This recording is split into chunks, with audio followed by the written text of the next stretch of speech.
உங்களை நீங்கள் சிறை வைக்காதீர்கள். நீங்கள் செய்யக்கூடிய செயல் அதனுடைய முடிவு எப்படி இருக்கும் அப்படின்னு நினச்சி வாழ பழகுங்க. உங்கள் கைகள் பாவம் செய்யவே இல்லை.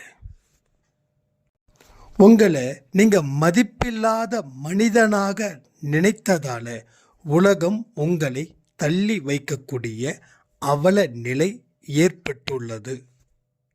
நிச்சயமாக சொல்கிறேன், இது நீங்கள் இல்லை.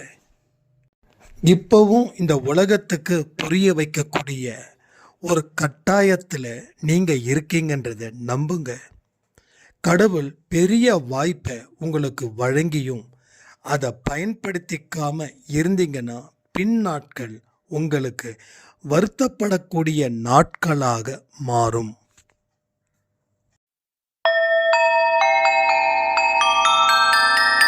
ஓம் சாயிரா சாயிரா, ஓம் சாயிரா சாயிரா, ஓம் சாயிரா சாயிரா, அன்பே சாயிரா, பேரன்பே சாயிரா, அகிலம் தளிக்க ஆத்மா விழிக்க அனுதினம் சாயிரா, எங்கள் அன்பே சாயிரா.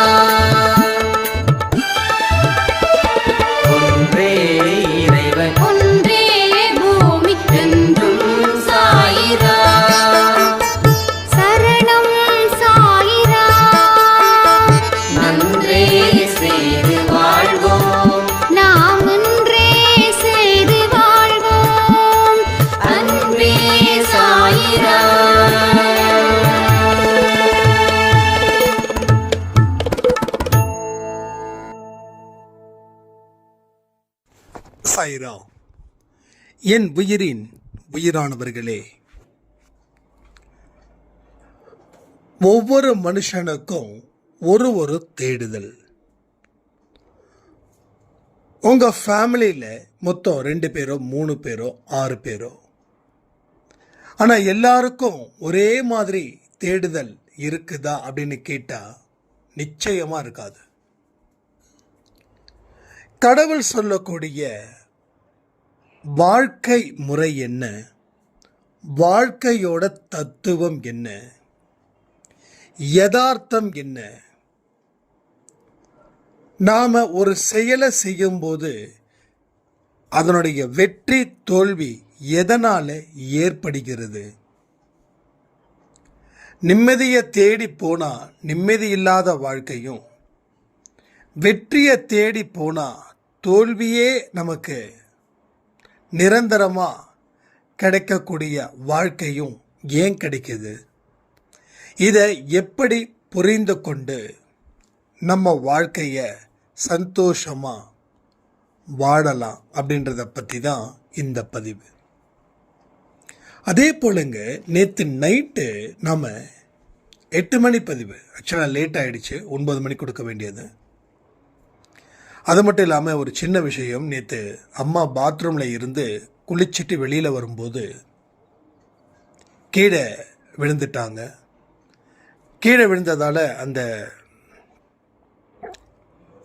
காலில் இருக்கக்கூடிய ஒரு சின்ன விரலில் அடிபட்டு ரத்தம் ப்ளீட் ஆகிடுச்சு. அதுக்கப்புறம் நம்ம வீட்டில் காயத்ரி அவங்க கட்டெல்லாம் போட்டு சரி பண்ணிட்டாங்க. இருந்தாலும் ஒரு சின்னதாக ஒரு மைனர் ஆப்ரேஷன், அந்த எலும்பு பிரேக் ஆகிருக்குது. அது ஆப்ரேஷன் பண்ணலைனாலும் அது கூடிடும்.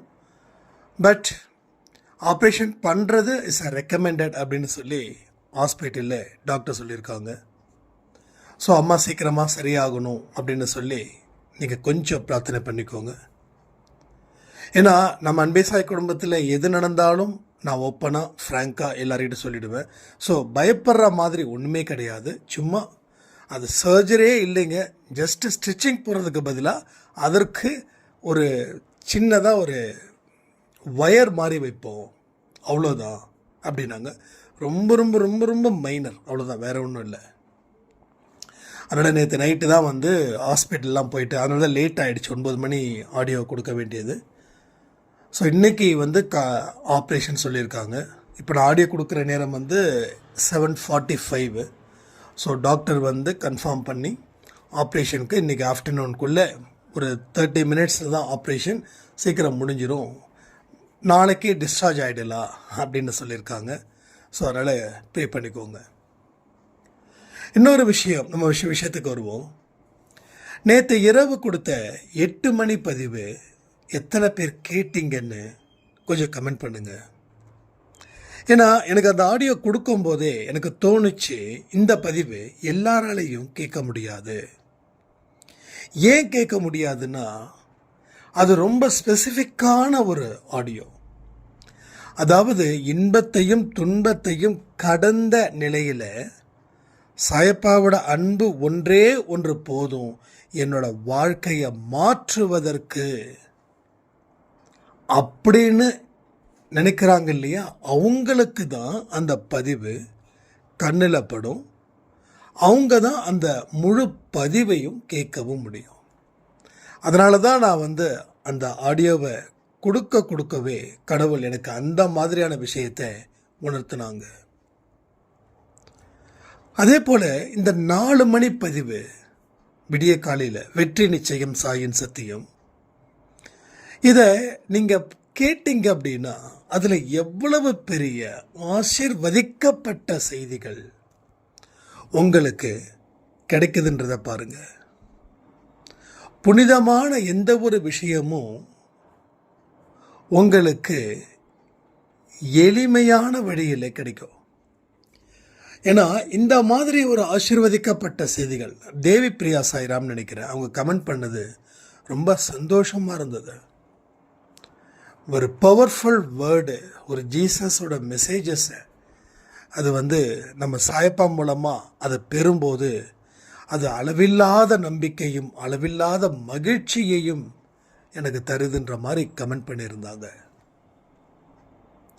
நமக்கு நிறைய தேவைப்படுதுங்க. என்ன தெரியுமா? வார்த்தைகள் தேவைப்படுது. எதுக்காக தேவைப்படுது? வாழ்க்கையை நாம் நல்லபடியாக வாழ்ந்து எல்லோருக்கும் உதவியான ஒரு மனுஷனா இந்த மண்ணில் வாழ்ந்து நம்மளை தேடக்கூடியவர்களா, அதாவது நாம் இறந்த பிறகு நம்மளை தேடக்கூடியவர்களாக நாம் மாறணும் அப்படின்றது தான் ஒவ்வொரு மனுஷனுக்கும் கடவுள் சொல்லக்கூடிய வார்த்தைகள். கடவுள் சில இடத்துல அன்புமயமாக சொல்லுவார், சில இடத்துல கண்டிப்பானவராக சொல்லுவார், சில இடத்துல ரொம்ப ஃபீல் பண்ணி சொல்லுவார், சில நேரத்தில் மூஞ்சில் அடித்தது போலவும் சொல்லுவார். ஆனால் அவர் சொல்லக்கூடிய வார்த்தைகள் உங்கள் உள்ளத்துக்கு போய் சேர்ந்துருச்சுதுனாவே உங்களுடைய பாதி கர்மா கொஞ்சம் தடுமாற்றம் ஆயிடுன்னு அர்த்தம். ஒன்றும் இல்லை, நீங்கள் ஒரு மோசமான மனுஷங்கிட்ட மாட்டிக்கிட்டீங்க.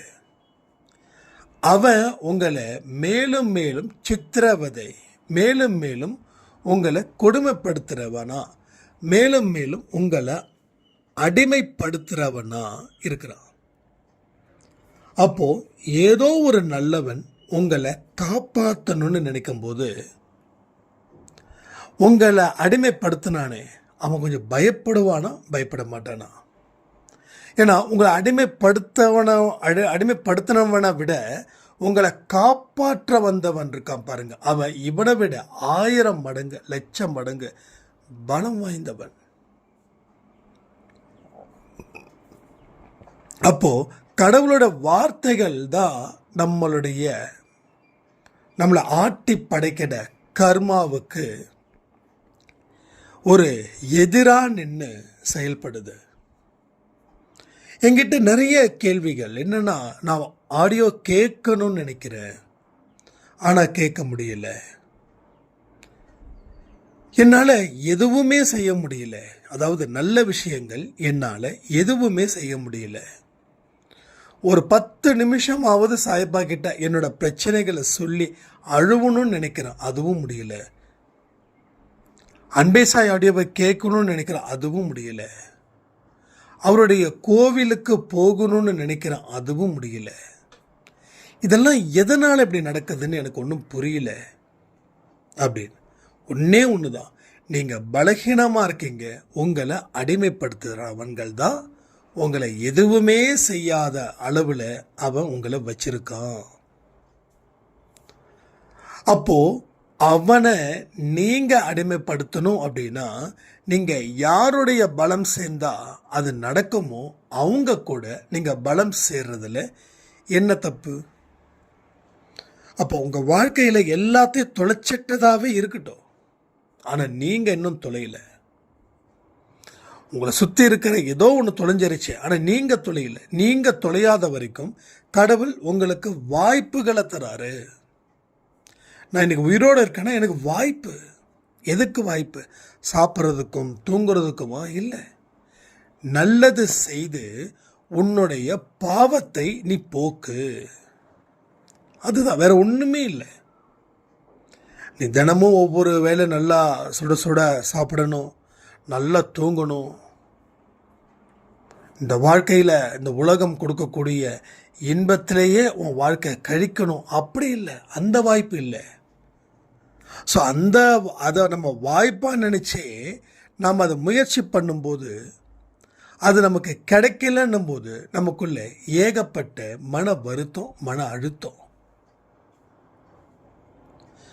அப்போது அந்த மாதிரியான வாய்ப்புகளை இல்லாமல், அது நீங்களாக உருவாக்கப்பட்ட ஒரு வேர்ல்டு. ஆனால் கடவுளுடைய உலகத்துக்கு நீங்கள் வரணும் தானே. கடவுளோட உலகத்துக்கு வந்தால் தானே நீங்கள் எதிர்பார்த்த அந்த அருமையான நிம்மதி உங்களுக்கு கிடைக்கும். இங்கே என்ன சாப்பிட்டாலும் படுத்த உடனே தூங்கணும், என்ன சாப்பிட்டாலும் ஜீரணமாகணும், என்ன செயல்களை நாம் செஞ்சாலும் நம்ம மனசில் அளவில்லாத ஆனந்தமும் சந்தோஷமும் இருக்கணும். அது நமக்கு இருக்குதா? அதாவது தண்ணியை குடித்தா கூட ஜீரணமாகலை, ஒரு இட்லியை சாப்பிட்டா கூட ஜீரணமாகலை, இருக்கிறதுலே அமிர்தமான ஒரு உணவை சாப்பிட்டா கூட ஜீரணமாகலை. அப்போ சாப்பாட்டில் இல்லை பிரச்சனை, உன் மனசுக்குள்ளே இருக்குது பிரச்சனை. அப்போ எதிர்மறை எண்ணங்களை நம்ம பெருக்கி வாழ்ந்துட்டுருக்கோம். இந்த எதிர்மறை எண்ணங்கள் ஏன் வந்ததுன்னா, நாம் இதுதான் இன்பம் அப்படின்னு நினச்சி வாழ்ந்தோம். அது சிலருக்கு கிடைச்சது, சிலருக்கு கிடைக்கல. ஆனால் கிடைச்சவனும் நிம்மதியாக இல்லை, கிடைக்காதவனும் நிம்மதியாக இல்லை.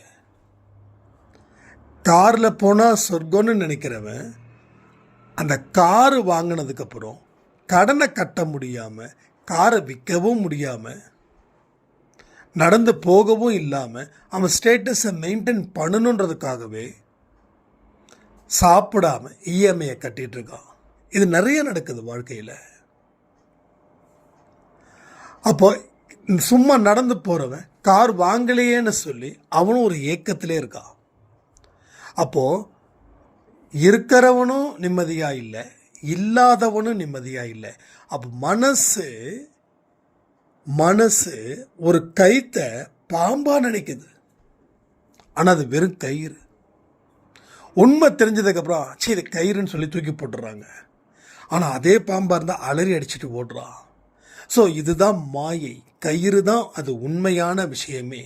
ஆனால் அதை பாம்பாக நினச்சவனும் பாம்பை கயிறாக நினச்சவனும் மாறி மாறி இருக்கான். இது வெறும் கயிறு தான் நினச்சி பாம்பை தூக்கி பாம்பை போட்டு தாக்கணும்னு இருக்கான். அதை கயிறு தான் நினச்சி அந்த பக்கமே போகாமல் கடைசியில் உண்மை தெரியும் போது அடடா இப்படி நம்ம விட்டுட்டோமே, இப்படி ஏமாந்து போயிட்டோமே, இல்லாத ஒன்று இருக்குன்னு நினச்சி வாழ்ந்தோமே அப்படின்னு இருக்கான். அப்போ அந்த ரெண்டுமே நம்ம விட்டு வெளியில் வரணும் ஃபர்ஸ்ட் திங். அப்போ இது வரைக்கும் இழந்தது என்னவோ, ஆனால் என்ன நான் இந்த நிமிஷம் இழக்கலை அப்படின்ற ஒரு உள் உணர்வு உங்களுக்குள்ள இருக்கும்போது அந்த உள் உணர்வு உங்களை விழிப்படைய வைக்குது. விழிப்படையக்கூடிய செயல்களை செய்ய வைக்குது. நாம் எப்பொழுதுமே மந்தமான புத்திக்கு சொந்தக்காரராக நாம் இருக்கிற வரைக்கும் நம்மளை சுற்றி இருக்கிற அத்தனையும் நமக்கு மந்தமாகவே தெரியும். மனுஷன் வெளியில் தன்னை ஒரு வெற்றியாளர்னா காட்டிக்க நிறைய பாடுபடுறான். ஆனால் தனியாக இருக்கும்போது அவன் அங்கே வெளியில் ஆக்ட் பண்ணதுக்கும் தனியாக இருக்கிறதுக்கும் கொஞ்சம் கூட சம்பந்தமே இல்லாத ஒரு வாழ்க்கையை அவன் வாழ்ந்துக்கிட்டு இருக்கான்ற புரிதல் வருது. அப்போது அவன் தன்னை ஏமாற்றி கொண்டு, தன்னை அவன் வஞ்சித்து கொண்டு, தன்னை அவன் மிகப்பெரிய கெடுதலை செய்து கொண்டு வாழ்ந்து கொண்டு இருக்கிறான். அப்போ பல இடத்துல அந்த விரக்தி மனப்பான்மை வருது. அப்போ நம்ம தேடினது கிடைச்சாலும் பிரச்சனை, நம்ம தேடினது கிடைக்கலனாலும் பிரச்சனை. ஏன்னா உலகத்தின் பின்னால் நீ இருக்கிறாய், உனக்கு முன்னால் இருக்கிறவர்களும் அதே போல தான் இருக்கிறாங்க. நீ எப்படி பிடித்தது போல் இருக்கிறாயோ அதே போல உனக்கு முன்னாடி இருக்கிறவர்களும் அதே தான் இருக்கிறாங்க. எல்லா வீட்டிலையும் அப்பா அம்மா பொழப்ப பாரு, பொழைச்சிக்கோ இப்படின்ற மாதிரி நல்ல வார்த்தைகளை சொல்லி கொடுக்குறாங்கன்னா, இல்லை நீ ஏமாந்துடாத, நீ வாழணும்னு நினை, மற்றவன் வாழ்ந்தா என்ன வாழாட்டி என்னன்னு இதை எல்லா வீட்டிலையும் தன்னுடைய குழந்தைங்களுக்கு பெரியவர்கள் சொல்லி கொடுத்துட்ருக்காங்க. இளைய தலைமுறை கெடுக்கிறதே கிட்டத்தட்ட பெற்றோர்கள் தான். இதை பொய்ன்னு நீங்கள் சொல்லவே முடியாது. நான் சொல்கிறேனே, நீ தான் கிளாஸில் ஃபஸ்ட்டு வரணும், வேறு யாரும் ஃபஸ்ட்டு வரக்கூடாது.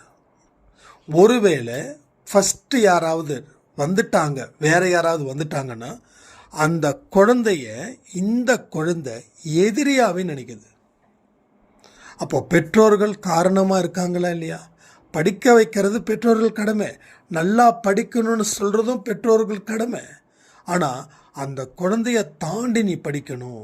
நீ செகண்ட் ரேங்க் வந்துட்டா ஸ்கூலில் உன்னை எவ்வளோ அவமானப்படுத்துவாங்க தெரியுமா? இதையெல்லாம் நம்ம குழந்தைங்களுக்கு சொல்லி சொல்லி சொல்லி குழந்தைங்க இரவும் பகலும் மன அழுத்தத்தோடு காணப்படுகிறார்கள். அப்போ இந்த குழந்தை தனக்காக படிக்கல, இன்னொரு குழந்தைய ஓவர்டேக் பண்ணணுன்றதுக்காக படிக்குது. அப்போ இந்த குழந்தை அந்த குழந்தைக்காக வாழுது, இந்த குழந்தை இந்த குழந்தைக்காக வாழலை.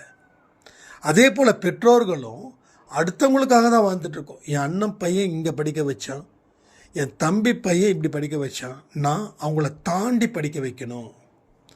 ஸோ போட்டி போடும்போது அந்த போட்டியில் தோல்வி அடைஞ்சிட்டோம் அப்படின்னா நம்ம வாழ்க்கையே இருண்டு போனது போல் இருந்தது. ஒரு 3 வருஷத்துக்கு முன்னாடி ஒரு சாய்ராம் சொன்னாங்க, +2ல் என்னுடைய மகன் 900 மார்க் தான் ஸ்கோர் பண்ணியிருக்கான். நாங்கள் ஒரு வாரமாக எங்கேயுமே வீட்டை விட்டு வெளியில் போகலை. ஏன்னா சொந்தக்காரர்களை கேட்பாங்கன்னு. இவங்க எதிர்பார்த்தது 1100க்கு மேலே. 1100 என்ன 1200 கூட வச்சுக்கலாம், 1200. அப்போ என்ன, எதுக்கு, ஏன் வெளியில் போனால் என்ன இடப்போகுது? அப்போ நீங்கள் ஏன் இவ்வளவு ஒரு எதிர்பார்த்து எல்லார்ட்டையும் சொன்னீங்க? பையன் படிக்கிறானா, நல்லா படிக்கிறாங்க, எப்படிங்க நல்ல மார்க் வாங்க, அவன் நான் ஃபோர்ஸ் பண்ணுறது இல்லைங்க, நல்லா படிப்பான், படித்தா நல்லதுடான்னு சொல்லியிருக்கேன் அப்படின்னு நீங்கள் சொல்லியிருந்தீங்கன்னா இந்த 900 மார்க்கு உங்களுக்கு ஒரு வரம். இப்போது நீங்களும் உங்களை அழிச்சுக்கிட்டீங்க, உங்கள் குழந்தையையும் நீங்கள் அழிக்கிறீங்க. அப்போது பெற்றோர்கள் எவ்வளவு மோசமான மனநிலையில் இருந்து தன்னுடைய குழந்தைங்களையும் மோசமான சூழ்நிலையில் வளர்க்குறாங்கன்றதை கொஞ்சம் பாருங்கள். அப்போ உங்கள் குழந்தைங்களுக்கு உங்களாலேயும் ப்ரெஷர் ஆகுது, உங்கள் உறவுகளாலேயும் ப்ரெஷர் ஆகுது, அவங்க ஸ்கூலில் படிக்கக்கூடிய சக மாணவனாலேயே ப்ரெஷர் ஆகுது. இப்போது அந்த குழந்தை ஃபஸ்ட்டு ரேங்க் வாங்கினாலும் சரி, இல்லை செகண்ட் ரேங்க் வாங்கினாலும் சரி, எந்த இடத்துலையும் அந்த குழந்தை நிம்மதியாகவே இருக்க முடியாது. ஏன்னா உலகத்துக்கு பின்னாடி நீங்கள் இருக்கீங்க, உலகத்துக்கு பின்னாடி என்ன போட்டி போடுறீங்களோ அதை போட்டுட்ருக்கீங்க. அப்போ 900 மார்க்கு தானேப்பா, சூப்பர், நல்லா வாங்கியிருக்க, நீ எந்த அளவுக்கு உழைச்சிருக்கியோ அந்த அளவுக்கு எனக்கு கிடைச்சிருக்குப்பா, சந்தோஷப்படுப்பா அப்படின்னு சொல்லி குழந்தைங்களை தட்டி கொடுத்து பாருங்களேன். குழந்தைங்க ரிலாக்ஸ்டாக அடுத்ததை பார்ப்பாங்க. அந்த குழந்தைங்க அப்பாவுக்கும் அம்மாவுக்கும் எந்த இடத்துலையும் கெட்ட பெயர் வாங்கி கொடுக்கக்கூடாது அப்படின்ற இடத்துல அவங்க தன்னை சந்தோஷமாக வச்சுப்பாங்க. நான் நிறைய பதிவில் சொல்கிறேன், நீங்கள் சந்தோஷமாக அவங்க வச்சுக்கலைன்னா மற்றவங்கள எப்படி சந்தோஷமாக வச்சுக்க முடியும்? அவங்க சந்தோஷம்தான் என் சந்தோஷம் அப்படின்னு நீங்கள் சொன்னீங்கன்னா அப்போ உண்மையிலேயே நீங்கள் சந்தோஷமாக இருக்கீங்களா? அப்போ உண்மையிலே சந்தோஷமாக இல்லை, ஒரு பொய்யானதை அதுதான் வாழ்க்கை நினைக்க வாருங்க. எந்த ஒரு பொய்யும் சரி, ஒரு சின்ன பொய் தான் அப்படின்னு நம்ம சொல்கிறோம், ஆனால் அதுவே உங்கள் வாழ்க்கைக்கு யமனாக மாறுது. இங்கே சின்ன பொய் தாங்க. என் புருஷனை கேட்டார், நான் அவர் ஓப்பனாக உண்மையை சொன்னால் ஃபீல் பண்ணுவாருன்னு நினச்சி நான் பொய் சொல்லிட்டேங்கன்னா, எஸ், நீங்கள் பொய் சொன்னது உங்கள் புருஷன் நம்புகிறாரு. அதை வெளிப்படுத்தும் போது மற்றவங்க அவமானப்படுத்துகிறாங்கன்னும் போது அவர் தலை குனிவு, ஒரு ஸ்ட்ரெஸ்ஸையும் ஒரு டிப்ரெஷனையும் நீங்கள் கொடுக்குறீங்க. இங்கே என்னை சுற்றி இருக்கிறவங்க கூட அடிக்கடி கேட்பாங்க, என்ன இது கரெக்டாக இருக்குது அப்படின்னு. நான் ஒரே ஒரு விஷயந்தான் சொல்லுவேன், நான் உண்மையை சொல்லணுமா பொய் சொல்லணுமா? உண்மையே சொல்லுங்கள். உண்மை சொல்லும்போது இது இப்படி இருக்குது, அதாவது தப்புன்னு சொல்ல மாட்டேன், என் மனசில் என்ன இருக்குதோ அதை அவங்க ஏற்றுக்கிற மாதிரி சொல்லுவேன். ஒரு ஒரிஜினல் விமர்சனத்தை நாம் கொடுத்து அவங்க மாறினாங்கன்னா அவங்க லைஃப் மாறும். ஒரு பொய்யான விஷயத்தை நம்ம விதைச்சிட்டோம் அவங்க கிட்ட அப்படின்னா அது அவங்க வாழ்க்கையில் மேலும் மேலும் பிரச்சனைகளை ஏற்படுத்தும். நம்ம சொந்தம், நம்ம உறவு, நம்ம வீட்டுக்குள்ளே என்ன வேணாலும் பண்ணிக்கலாம், ஆனால் அடுத்தவங்களும் அதே மாதிரி மதிக்கணுன்ற அவசியம் இல்லையே. திறமை இருக்கிறவன் மதிக்கப்படுவான், திறமை இல்லாமல் தான் திறமையாளின்னு நினச்சிக்கிட்டு வெளியில் போயிட்டு ஏதாவது பார்க்குறவன் இந்த உலகம் அவனை கோமாளியாக பார்க்கும். நான் ஒன்று பேரெல்லாம் சொல்லலை, என்ன இன்ஸ்டாகிராமில் சில பேரெல்லாம் பண்ணக்கூடிய விஷயங்கள், தன்னை ஒரு பெரிய அறிவுஜீவியாக நினச்சிக்கிட்டு, அவர் நேம் கூட நான் சொல்ல விரும்பலை, ஆனால் மற்றவங்கெல்லாம் அவரை கோமாளியாக பார்க்குறாங்க, ஆனால் எனக்கு அவரை கோமாளியாக பார்க்க விரும்பலை. அவர் பண்ணக்கூடிய ஒவ்வொரு செயலை பார்க்கும்போதும் எனக்கு மனசில் ஒரு விதமான கஷ்டம்தான் எனக்கு ஜாஸ்தியாகுது. அதாவது ஜாலியாக பண்ணுறவங்க, இப்போ ஒன்றும் இல்லை, வடிவேல்ஸ் பண்ணுறாங்க காமெடி, சந்தானம் பண்ணுறாங்க காமெடி, சூரி பண்ணுறாங்க காமெடினா அவங்க காமெடி பண்ணுறாங்கன்னு தெரிஞ்சதால நம்ம சிரிக்கிறோம் இல்லையா? அந்த காலத்து கவுண்டமணி, செந்தில், விவேக் இவங்கெல்லாம் பண்ணது காமெடிஸ். பட் இதை உண்மைன்னு நம்பி நான் அப்படி, நான் இப்படி, என்னை பார்த்தா எல்லாரும் பயப்படுறாங்க என்னோடய ஆக்டிங்கில் அப்படின்னு சொல்லும்போது, அவங்க பேசும்போது அதை உண்மைன்னு நம்பி அவங்க செய்யக்கூடிய விஷயங்கள் மற்றவங்களுக்கு நகைச்சுவையாக இருக்குது, ஆனால் எனக்கோ ஒரு விதமான கஷ்டமாக இருக்குது. யார் இவங்களை நம்ப வச்சாங்க? ஒன்று அவங்க பெற்றோர்கள் நம்ப வச்சுருக்கணும், இல்லை வேறு யாராவது நம்ப வச்சுருக்கணும். ஒரு தப்பான ஒரு விஷயத்தை அவங்கக்கிட்ட விதைச்சதால அது இந்த உலகமே, ஏன்னா அவர் கண்டிப்பாக அதில் கமெண்ட் பார்ப்பார். ஒரு வேளை அப்பாவித்தனமாக இருந்து வியூஸ் போகுது, நான் நல்லா சம்பாதிக்க முடியும் அப்படின்னு பண்ணால் ஓகே, சந்தோஷம். ஏன்னா அவருக்கு ஒரு வருமானத்தை ஈட்டுறதுக்கு அவர் அப்பாவியாக நடிக்க வேண்டிய சிச்சுவேஷன் இருக்குது, நடிக்கிறாரு, ஓகே, நோ ப்ராப்ளம். ஒருவேளை இல்லைப்பா, நீங்கள் என் மேலே போட்டி போடுறீங்க, என் மேலே பொறாமை வைக்கிறீங்க, அதனால் எனக்கு அந்த ஸ்கில்லு இருக்குது அப்படின்னு சொல்லி நாம் ஒவ்வொரு விஷயத்தை வெளியில் செய்யும் போதும் சொல்லும் போதும் அது எனக்கு மனசை வலிக்குது. ஏன்னா நான் அவங்க இடத்துல இருந்து தான் நான் எல்லா விஷயத்தையும் திங்க் பண்ணுவேன்.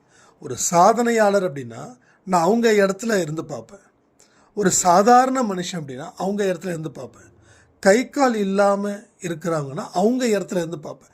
அந்த ஃபீலிங்ஸை என்னால் உணர முடியுது. அப்போ அடுத்தவங்க ஃபீலிங்ஸை உணர்றவன் நிச்சயமாக சிரிக்க மாட்டான். அதனால தான் நான் சிரிக்கிறது இல்லை. எனக்குள்ள ஒரு விதமான கஷ்டம்தான் எனக்கு வருது, ஏன் இப்படிலாம் பண்ணுறாங்க, இதை விட பெஸ்ட்டாக பண்ணி நல்லா வாழ்ந்துட்டு போகலாமே அப்படின்னு. அவங்க தெரிஞ்சே பண்ணாங்கன்னா அதை நான் இது பண்ணல. ஆனால் இது உண்மைன்னு நினச்சி நம்மளுடைய பர்சனாலிட்டி ஒரு ஹீரோ பண்ணுற மாதிரி தான் இருக்குது, நம்ம ஆக்டிங் ஒரு ஹீரோ பண்ணுற மாதிரி தான் இருக்குது. இதனுடைய ரியல் ஹீரோ பண்ணால் கூட இப்படி பண்ணியிருக்க முடியாதுன்னு அவங்க ஓப்பனாக இன்டர்வியூ கொடுக்குறாங்க. அது எனக்கு உண்மையிலே ரொம்ப வருத்தமாக இருக்குது. ஏன்னா மனசு எந்த மாதிரி வேலை செய்யுதுன்றதுக்காக தான் இந்த உதாரணத்தை உங்களுக்கு நான் சொல்லுறேன். அதனால் கடவுள் கொடுக்க வேண்டிய அத்தனையையும் அவர் கொடுத்து முடிச்சிட்டாரு. அதை பயன்படுத்தி நீ வாடணும். பாபா படத்தில் ரஜினி அவங்களுக்கு சில ஒரு 7 மந்திரமோ 8 மந்திரமோ சொல்லியிருப்பாங்க. அப்புறம் ஒரு மந்திரத்தை அவர் செக் பண்ணுவார். அது போல தான் இங்கே எல்லா மனுஷனுக்கும் 7 இல்லை 8 இல்லை, எவ்வளவு கடவுள் உங்களுடைய கர்மாக்களுக்கு ஏற்றது போல கொடுத்துருக்கிறாரோ. ஏன்னா நீங்கள் புண்ணியமே செய்யாமலாம் இல்லை, அதை புரிஞ்சுக்கணும். புண்ணியமே செய்யாமலாம் இல்லை, புண்ணியமும் செஞ்சதால தான் இந்த மனித பிறவியை நீங்கள் எடுத்திருக்கீங்க. புரியுதா? ஸோ அதனால் மனித பிறவியை கேவலமான பிறவின்னு நினைக்கவே வேண்டாம். ஏன் நினைக்கிறாங்கன்னா அவங்களுக்கு மனித பிறவியோட வேல்யூ தெரியல, அவ்வளோதான்.